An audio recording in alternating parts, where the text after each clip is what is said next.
कहानी की शुरुआत उज्जैन के प्रतापी राजा विक्रमादित्य से होती है। विक्रम एक न्यायप्रिय, पराक्रमी और विद्वान राजा थे। उनका नाम पूरे देश में उनकी बहादुरी और न्याय के लिए प्रसिद्ध था। एक बार एक तपस्वी, जिसका नाम शांति था, राजा विक्रमादित्य के पास आया और उनसे एक बेताल को पकड़कर लाने का निवेदन किया।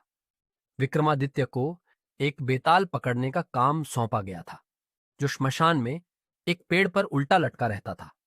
बेताल ने विक्रम को चेतावनी दी कि यदि वह उसे बिना किसी शब्द के लेकर जाएगा तो वह अपनी जगह वापस लौट जाएगा। यदि राजा ने यात्रा के दौरान कुछ बोला तो बेताल फिर से पेड़ पर लौट जाएगा।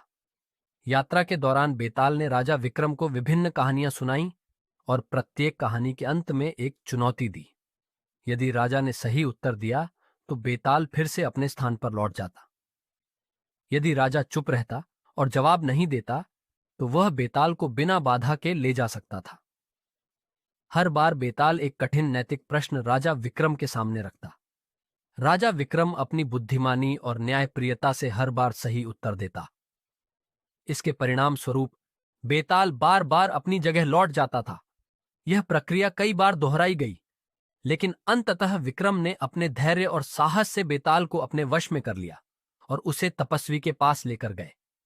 तब बेताल ने राजा को उस तपस्वी की चालाकी और दुष्टता के बारे में चेतावनी दी।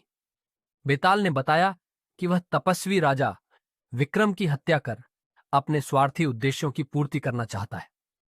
राजा विक्रमादित्य ने बेताल की सलाह मानकर सावधानी से कार्य किया और उस दुष्ट तपस्वी की योजना को विफल कर दिया। इस प्रकार राजा विक्रम ने अपनी चतुराई और साहस से न केवल बेताल को जीता, बल्कि एक बार फिर से अपनी न्यायप्रियता का परिचय दिया।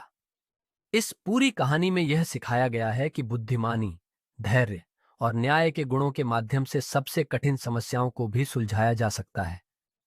विक्रमादित्य की तरह हमें भी हर परिस्थिति में अपने धैर्य और बुद्धिमानी से काम लेना